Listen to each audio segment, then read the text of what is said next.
Welcome to Reddit Audio Tales. In today's story, we delve into the life of Sarah, a woman whose quest for personal freedom and happiness led her down a path that ultimately destroyed a marriage of over 30 years.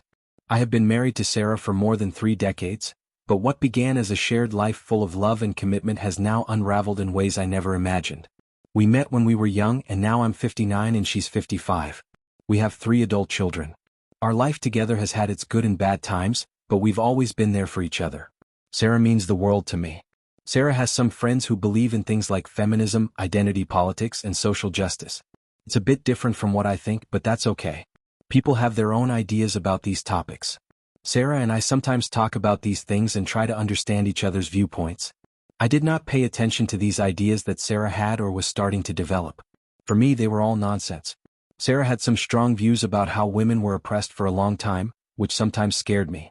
She, personally, hadn't experienced oppression or discrimination. I found these discussions unsettling, so I often tried to change the subject when they came up. I have seen these woke women on TV shouting and talking all nonsense, screaming at people when they didn't have any logical answer. I worried that Sarah was getting influenced by them. One day she started questioning our marriage, saying it had become dull. I suggested therapy to work on our relationship, but she wanted to go on a solo vacation instead. I reluctantly agreed, but later found out she went with her friends who I thought were toxic. When Sarah returned from her vacation a week later, she looked like a completely different person. She had cut her hair short, and there was an unusual aura about her. It felt like she was someone I had never met before. She didn't hug me or show any affection when she arrived, which was unsettling and made me feel like a stranger to her. Sarah continued to spend more time with her friends and engage in protests, some of which I didn't support. I had a serious conversation with her, expressing my concerns about the direction she was heading. I told her that she needed to reconsider her choices. However, she didn't listen and continued with her activities. Things escalated when she was detained for participating in a protest that disrupted traffic. I had to pick Sarah up from the police station, and during the ride home, we had a very heated conversation. She remained silent throughout, which left me even more concerned about what was happening with her. Sarah began using social media, specifically TikTok, to share her feminist ideas. She started gaining a decent following, and it became clear that she was investing a significant amount of time and effort into her videos. She would spend hours getting dressed and creating her content for the platform. Her social media activities seemed to be consuming a lot of her time and energy. One day, I stumbled upon one of Sarah's videos, and I was horrified by the message it conveyed. In the video, Sarah was saying, "Good morning. Do you want to become a miserable older woman? I don't think any of us do, but we've all seen those women who seem unhappy, always complaining and nagging their husbands. We hope we never become one of them. You know how it happens. It often starts with raising a family, working hard, and then suddenly, in our 50s or 60s, we realize we have nothing for ourselves. We don't have a life separate from our family or husband, and we end up resenting everyone. So, here's what I think. We need to create our own lives. We need to have something that's just for us, something that makes us feel fulfilled and alive. Even if we have a good marriage, we can still be unhappy. We don't necessarily need a divorce, but we need to find what fills us up and makes us feel like we've truly lived our lives. Life is short and time is running out. What if this is our last year? Would we want to live it the same way we are now? I doubt it. So, let's find a way to live every day, enjoy our marriages if they're good, and be our own people, separate from our husbands and children. Women should get unstuck and explore the world. There's so much out there for us, and it doesn't end when the kids move away. We can find fulfillment and happiness in many ways." Anyway, I felt that she was encouraging women to get divorced. I went home that evening and confronted her, and to my shock, she said that she was leaving and had already packed her bags. I tried to stop her, but she shot back and said that she was bored with her life and wanted freedom and happiness. She didn't want the responsibilities of being a grandmother or being my wife. She wanted to enjoy her life and explore more outside of this prison. I was speechless and felt that I had lost my wife to toxic people who had poisoned her mind. I did not stop her and just said that I'd miss her and asked her to come back as soon as her exploring was over. She had moved into a smaller apartment in the center of the city. I informed my kids about their mother, and they all said that she was just going through a phase and would get back home soon. I agreed as well and just waited for her. My wait was cut short soon and turned to shock when I received the divorce papers. She had all this planned and was not in any phase. I called Sarah, but she did not answer. My kids, during this time, did try to talk Sarah out of the divorce, but she shut them down as well. A few weeks later we had our divorce settled, and after 30 years of marriage I was single. The next day I saw Sarah posting a new video. Well, I did it. Here I am on my new bed, which feels like a princess bed. It rained all day yesterday while I was moving, but today I woke up feeling different. I felt free, like a weight had been lifted off me, and I was genuinely excited for the first time in years. My place is still a bit of a mess because I haven't unpacked everything yet, and the apartment is pretty small, so I'll need to organize like crazy. But I'm really grateful for this change. It's been a couple of weeks of non-stop moving, but now I'm finally settled into my new apartment. I'll give you a little tour of it tomorrow. For now, I just wanted to say hello. Oh, and my very handsome boyfriend is making dinner for me. Life is good. I was angry and heartbroken. She broke my home and now has broken my heart. My kids also saw the video and called me to console me and asked me to move on with my life. Eventually, I did move on and found an amazing woman, Maya, who was in her early 40s. She was a high school teacher and was single. We hit it off instantly and now have been going steady. I never informed my ex-wife and didn't think it was important. I planned a trip with my kids and Maya so that everyone could know each other and get along. Maya asked me to invite my ex-wife Sarah as she felt it was important that she knows there is someone new in my life. So I called Sarah and invited her. Initially, she did not agree to join our trip. I didn't tell her about Maya by then. My daughter later called her and asked her to join and informed that the invitation would not be extended again.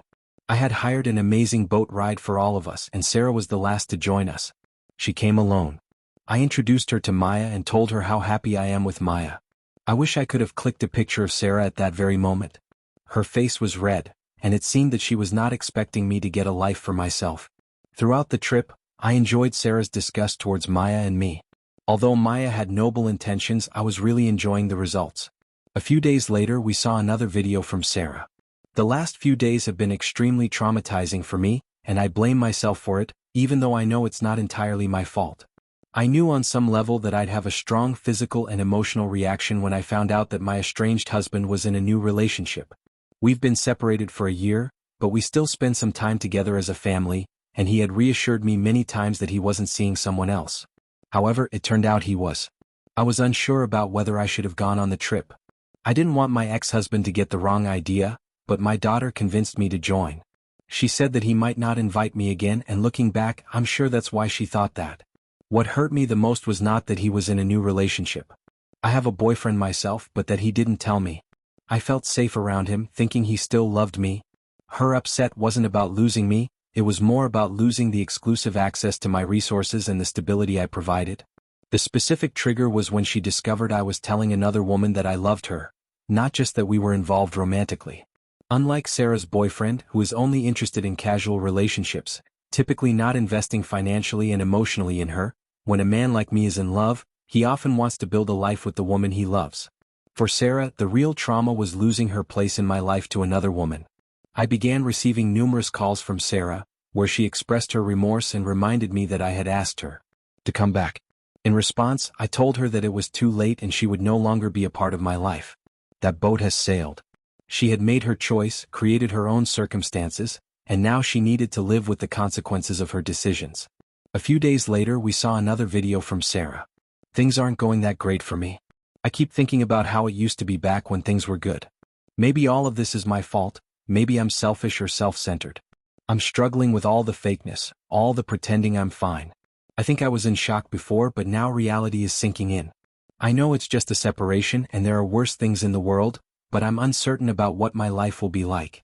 I can only remember the good things, it's hard to recall anything bad. I remember this lovely woman who was a close friend. They even invited me to dinner tonight and I bought gifts for their children. I thought I should go and have dinner with them instead of being at home with my own family. I don't know why I feel this way, but I miss my family being a family. Maybe it's worth staying miserable if it means having my family back, because without them, I don't know who I am anymore. I'm not crying because I'm drinking, I'm crying because it's just really hard. I hope you're having a happy Saturday. I'll probably be okay later, it's just that everything I've ever known feels like it's gone. My family isn't together anymore even though they're physically here.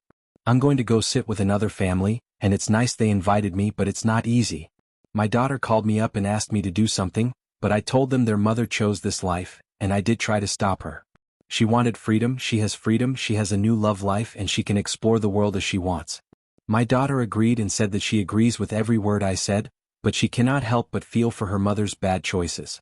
A few days later, there was another video from Sarah. Good morning. Sometimes I wonder what I'm doing and why I made the choices I did. Last night I had a dream about my estranged husband. He came to me saying he'd hurt his hand badly and was crying. In the dream he needed my help and I suggested moving in to take care of him. It felt like we were starting over the way things used to be. It was an upsetting dream and it's not even possible. It's just how dreams are, I guess. My body is telling me that I still love him and I always will. But things are different now. Sometimes I get angry and think, why doesn't he believe that I should have a fair share?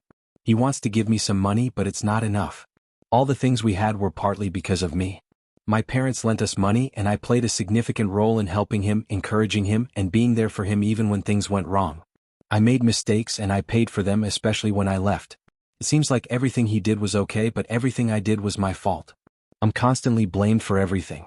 So now I'm at this point in my life. He has more money than I do, and I'm struggling to find a decent place to live. Some people, especially men, think that women don't deserve anything, that they're freeloaders, and that they should just fend for themselves. After 30 years of taking care of someone, I feel undervalued, like I have no worth. It's hard. I saw the video and felt that she has now lost her mind. She did receive her share of fortune as part of the divorce settlement. I did everything by the book and as per the law. She cannot gaslight me and make me look like a villain in this story and cannot blame me for her bad choices. I wanted to retaliate and wanted to sue her for her video. Maya then stopped me and asked me to ignore her. My kids called Sarah and told her to apologize for what she posted or she will be cut off from everyone's life.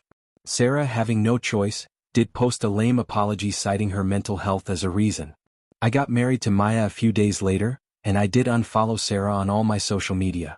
Dear listeners, if you're facing a similar situation, I'd love to hear your thoughts. What would you do? Please share your experiences in the comment section below. I'll be back with another story in the next episode.